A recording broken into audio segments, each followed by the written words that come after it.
লুঙ্গির ভিতরে মোবাইল ঢুকিয়ে ফটো তুলতে হবে যে কাটা না গোটা।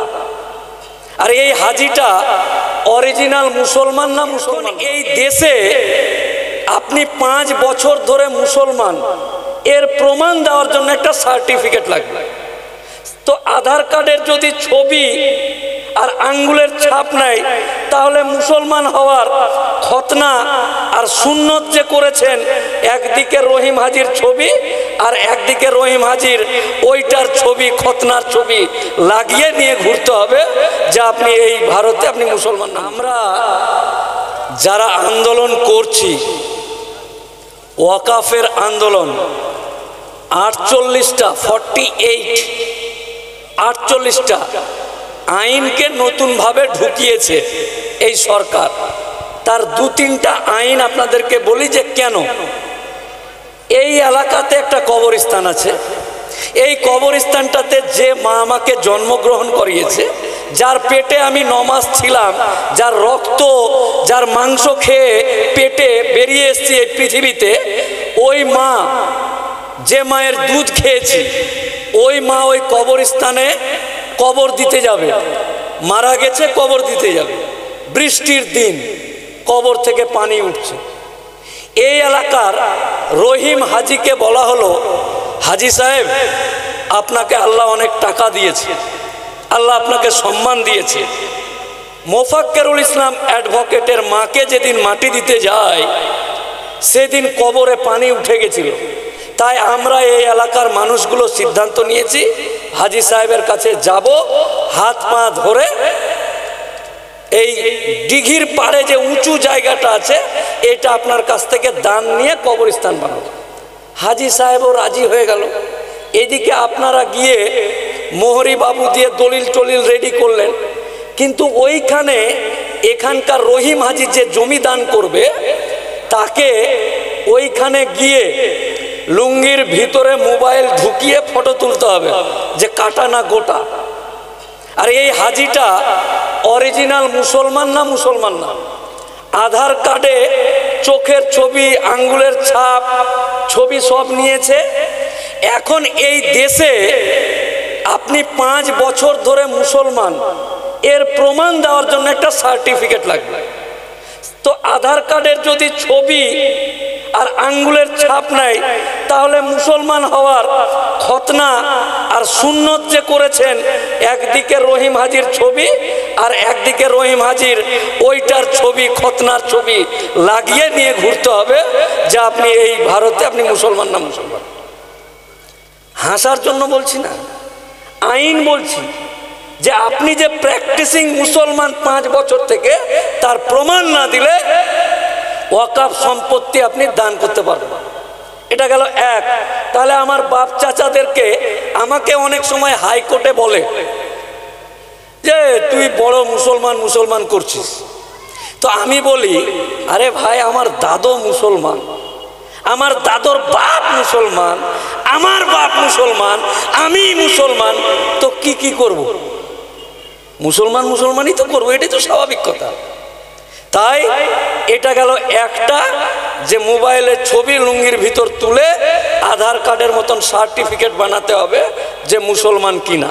1 নাম্বার 2, এই যে কবরস্থান আছে রোডের পাশে 10 বিঘা, এই 10 বিঘা কবরস্থানে আমার বাপের টাকা দিয়ে, এই এলাকার টাকা দিয়ে, মাথার ঘাম পায়ে ফেলে যে টাকা দিয়ে আমরা কবরস্থান কিনেছি, যেখানে আমার বাপ দাদুরা শুয়ে আছে, অলি আউলিয়ারা শুয়ে আছে, সেই জায়গাতে দিল্লিতে বসে অন্য লোক মাতব্বরি করছে। কি মাতব্বরি?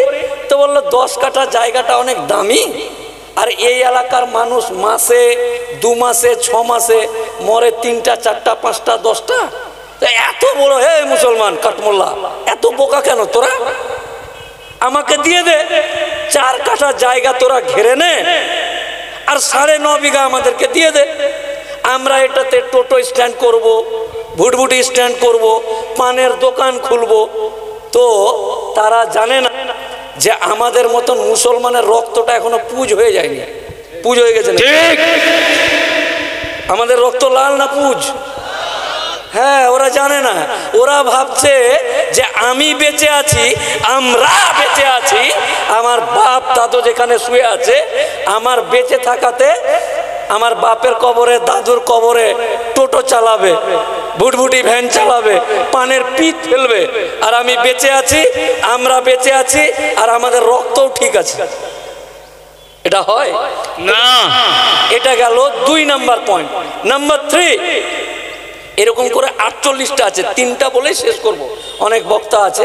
এই দিক দিয়ে আপনাদের ডিএম, এই ডিএম গলদা চিংড়ি কিনে বাড়ি যাচ্ছে, ফিরছে, যেতে যেতেই একটা মসজিদ দেখছে, মসজিদের অনেকটা জায়গা, কারণ আমরা গরিব হলেও আমার বাড়িতে একদিক দিয়ে ছাগল, একদিক দিয়ে আর কিছু পালিয়ে যাচ্ছে, কিন্তু আমরা মাথার ঘাম পায়ে ফেলে পেটে গামছা বেঁধে এলাকাতে আমার বাপ দাদুরা চাঁদা তুলে আল্লাহর ঘরকে জিভ দিয়ে চাটা যাবে এরকম পরিষ্কার রাখি।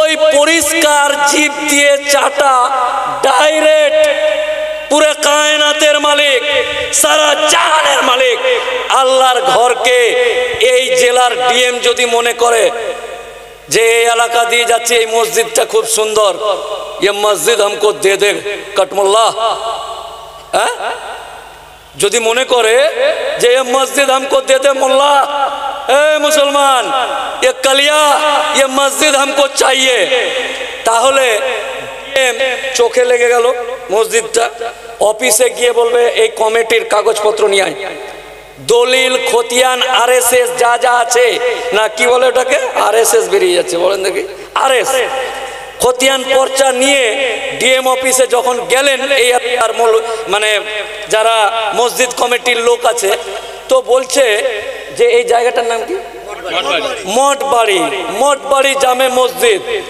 কালিয়ার কিন্তু মসজিদটা চাই, ভুল ধরছে, কি বললো মঠ বাড়ি, MATH আচ্ছা, মঠটা একটু আলাদা হয়ে গেছে আর বাড়িটা একটু আলাদা হয়ে গেছে, এক জায়গায় হওয়ার কথা ছিল, এই মোল্লা তোরা জানিস না এটা একটু একটু ফাঁকা হয়ে গেছে, ভুল ধরছে নিজের ইচ্ছাতে, কালিয়া চাই মসজিদ, আর আমাদের রক্ত পুজ হয়নি আর কালিয়া চাই।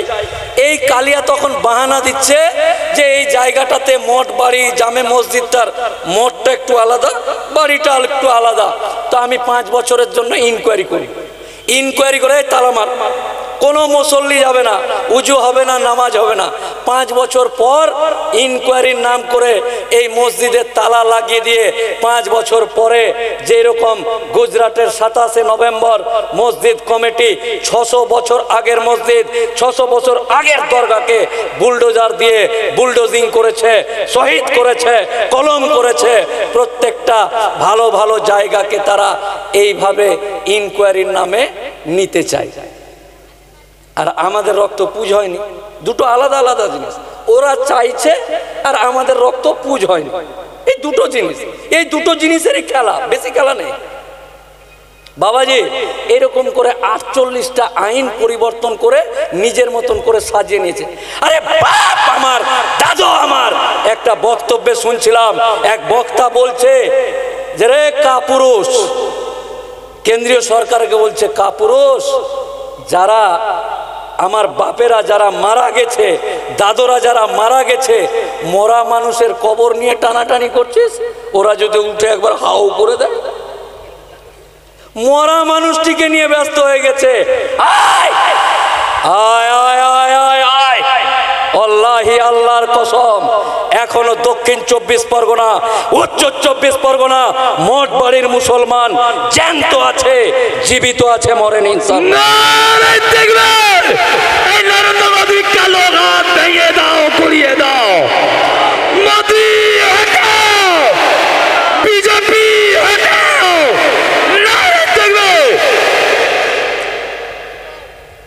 অনেকে এই আইনটাকে এমন ভাবে বুঝাচ্ছে যে হিন্দুরাকে খেপাচ্ছে, যেন মনে হচ্ছে শ্যামল বাবুর জমিটা এই মুসলমানরা দখল করে রেখেছিল আর মোদি ভগবান রূপে এসে, শ্যামল তোর জমি নিয়ে নিয়েছিল মুসলমানরা, কিন্তু এই জমিটা তোকে উদ্ধার করে দিলাম। আমার বাপের জমি বাঁচাতে আমরা ব্যস্ত, আমরা হিন্দু মুসলমান করতে ব্যস্ত নয়। রে শ্যামল, দীপঙ্কর, ভুল বুঝাচ্ছে তোকে। এটা আমার জমি, আমার বাপের জমি, আল্লাহর জমি। তোর জমি নিয়ে আমার মাথা ব্যথা নেই। আমরা হিন্দু মুসলমান করি না, আমরা হিন্দু মুসলমানে বিশ্বাসও রাখি না। ন্যায় ডাক্তার, কেটে দেব, চিরে দে কলিজা, কলিজা বার করে দেখ। কোনো শ্যামলের জন্য আমাদের কোনো ঘৃণা নেই, বিদ্বেষ নেই। আমরা হিন্দু মুসলমান এক। আমরা নবাবের ছেড়ে যাওয়া বংশধর, এগুলো হিন্দু মুসলমান করার আমাদের টাইম নাই। ওগুলো দায়িত্ব রেখেছি শুভেন্দু অধিকারীকে, দিলীপ ঘোষকে, সুকান্ত মজুমদার, ওরা দায়িত্বে আছে, ওরা লাগিয়ে বেড়াবে। আমাদের টাইম নাই ওগুলা। আমরা নিজেদের কাজ করতে ব্যস্ত আছি, আর ও কারণে খালি মুসলমানদের ঘাড়ে চাপাচ্ছে। শ্যামল, তোর বাপের জমি নিয়ে নিয়েছে না? শ্যামল বাবু ভুল বোঝাচ্ছে আপনাকে। এটা আমাদের জমি। একটা কোন জমি কেউ যদি প্রমাণ দিতে পারে যে হিন্দুদের কেড়ে নিয়ে ওয়াকাফ করে, অনেকে বলছে যেখানেই সিজদা দিবে ওটাই ওয়াকাফ হয়ে যাবে। আহারে আহা, রেড রোড আমার বাপের, রেড রোডে প্রত্যেকবার নামাজ হয়। হ্যাঁ, তোরা নিয়ে নিয়েছিস, দিয়ে দিয়েছিস আমাদেরকে, ওখানে আমরা ইয়ে করবো, এরকম তো ব্যাপার নয়। এগুলো সব ভুল বুঝিয়ে আমার অমুসলিম ভাই যারা আছে তাদেরকে তাঁতাচ্ছে। দেখ দেখ দেখ দেখ দেখ, এই দেখ দেখ দেখ, মোল্লারা তোদের জমি নিয়ে নিল। কখন? তোর জমি কোথায়? কোন জমি তোর তোর নিবে মোল্লারা? তাই ভুল বুঝানোর জন্য নয়, মোল্লারা কারো জমি নাই নে, মোল্লারা আল্লাহর সম্পত্তি বাঁচানোর জন্য লড়াই করছে। আগামী দিন আপনারা একটাই দেখেন, বক্তব্য অনেক জানি, আপনারা অনেকেই আমার বক্তব্য ফেসবুকে শুনেছেন। একটাই কথা এখানে বলতে এসছি, এই 5 মিনিটে 3 বার বলা হলো, এইবার লাস্ট। চাচাজি, বাবাজি, মুরব্বি, এই এলাকার এই যে হাতটা, মোফাক্কেরুল ইসলামের হাত আর আপনার পা, বাবাজি অত্যন্ত করুণা হয়ে ভিতর কাঁদছে, বুক ফেটে যাচ্ছে। আপনাদেরকে বলে বুঝাতে পারছি না বর্তমান দেশের পরিস্থিতি। আমরা নবাবের ছেড়ে যাওয়া বংশধর, এক এক করে এরা নিজেকে এমন মনে করে নিয়েছে যে মুসলমানের হর্স পাওয়ার কমে গেছে। এরা একটুতে মোল্লা এরকম মনে করে নিয়েছে। তাই এইবারই শেষ। গান্ধীজি বলেছিল করেঙ্গে ইয়া মারেঙ্গে, করেঙ্গে ইয়া মারেঙ্গে। চাচাজি, মুরব্বি, বাবাজি, এই এলাকার হাজি সাহেব, গণ্যমান্য ব্রাদারান ইসলাম, এই হাত আপনার পায়ে রেখে বলছি, চাচাজি এটাই কিন্তু শেষ। এখনো আমার জাত, আমার কম, আমার ভাইরা একসাথে বাপ বেটা বসে মদ খায় না। এখনো এক জায়গায় বাপজি চাচাজি আছে, বিড়ি খায় না। আপনাকে সম্মান করি। আমরা ইয়াং তরুণ যারা আছে আপনাদেরকে আমরা শ্রদ্ধা করি। চাচাজি এই হাত আপনার পায়ে রেখে বলছি, এটাই শেষ। না, আপনি যখন যুবক ছিলেন, 22 বছর বয়স, সেই দিনকার দিন মঠ বাড়ি আর আজকের মঠ বাড়ি, আপনি জীবিতই আছেন, চেঞ্জ হয়ে গেছে। এখন আপনি যেদিন 20 বছরের রাজ্জাক ছিলেন আর 63 বছরের রাজ্জাক, এইটুকু পরিবর্তনে এই দেশের পরিস্থিতি কি হয়েছে চাচাজি। তাই এই হাত আপনার পায়ে রেখে বলছি, এইবারই শেষ। করেঙ্গে ইয়া মারেঙ্গে। নেতৃত্ব আপনাদেরকে দিতে হবে। সামনে আপনারা থাকবেন, পিছনে আমরা আছি। ইয়াং তরুণ প্রাণপ্রিয় যুবক ভাই, আমার মায়ের পেটের ভাইয়ের মতো ভাই, এই এলাকার যারা আছে, এই জয়নাল, মফিজুল, রাজ্জাক, কুদ্দুস, প্রাণপ্রিয় ভাই, এই হাত মোফাক্কেরুল ইসলামের হাত আর তোর হাত একসাথে, তোর বুক আর আমার বুক এক জায়গায়, এক জায়গায়। এই জায়গাতে নিজের কাজ, নিজের ব্যস্ততা বাদ দিয়ে জাতির স্বার্থে, দেশের স্বার্থে, সংবিধান বাঁচানোর স্বার্থে এই হাতের সাথে হাত রেখে একসাথে এই আন্দোলন করেঙ্গে ইয়া মরেঙ্গে। ঠিক নারে তাকবীর, নারে তাকবীর। বিজেপির কালো হাত ভেঙে দাও, গুড়িয়ে দাও, নারে তাকবীর। অত্যন্ত গুরুত্বপূর্ণ কথা আপনাদের সামনে কৌশলগতভাবে আপনাদেরকে বললাম, যে কারণ বেশি বলে লাভ নেই। আপনারা এমন কোনো ঘটনা নেই যে জানেন না। আপনারা জানেন আপনাদেরকে বলেছিল এই লুঙ্গি বাহিনী এই লাট মেরে বাংলাদেশ পাঠিয়ে দেব। আমরা এই জাতি এখানে বসে আছি যাদেরকে এই সরকার একটা বিল পাস করার সময় মানুষই মনে করে না।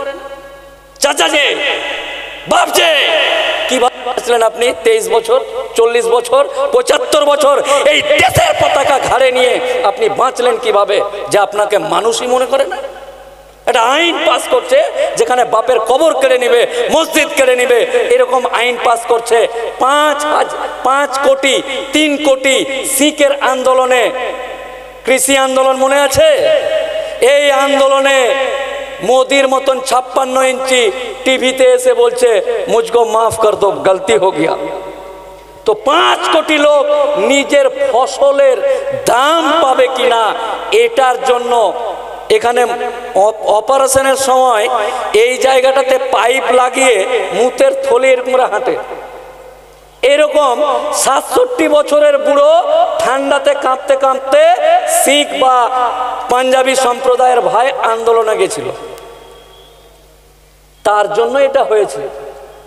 আমরা 40 কোটি মুসলমান, আমরা 40 কোটি।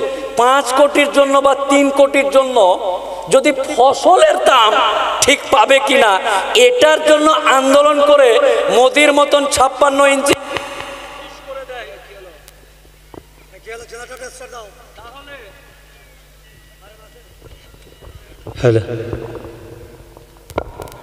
ফসলের দামের জন্য যদি 56 ইঞ্চি ফুস হয়ে যায় তাহলে আপনার বাপের কবরের জন্য কি হওয়া উচিত মোদির?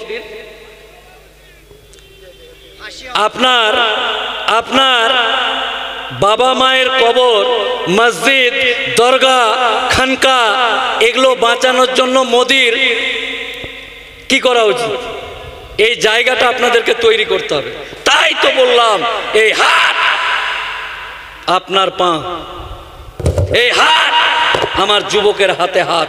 তাই আন্দোলন থাকাকালীন বেটি এসে জামাইয়ের জন্য 2 কেজি পোলট্রি কিনি, তারপর আন্দোলনে যাব না। এই পোলট্রি খেয়ে পেট খারাপ হয়ে গেছে, এই হৃদয় এই কলিজাতে মরিচা জমে গেছে। আমার সামনে উন্মুক্ত জমতা আমার ব্রাদার, মায়ের পেটের ভাই, আমার কম, আমার সম্প্রদায়ের ভাইকে এই অনুরোধ রেখে যাচ্ছি, চাচাজি এইবারই শেষ, এটাই। এরপর কোন সরকার যদি আসে আর যদি মনে করে যে আমরা একটা আইন পাস করব, তখন যেন তাদের মনে থাকে আপনাদের কথা। আপনাদেরকে এই অনুরোধ রেখে আমি আমার বক্তব্য শেষ করছি। আসসালামু আলাইকুম ওয়া রাহমাতুল্লাহি ওয়া বারাকাতুহু।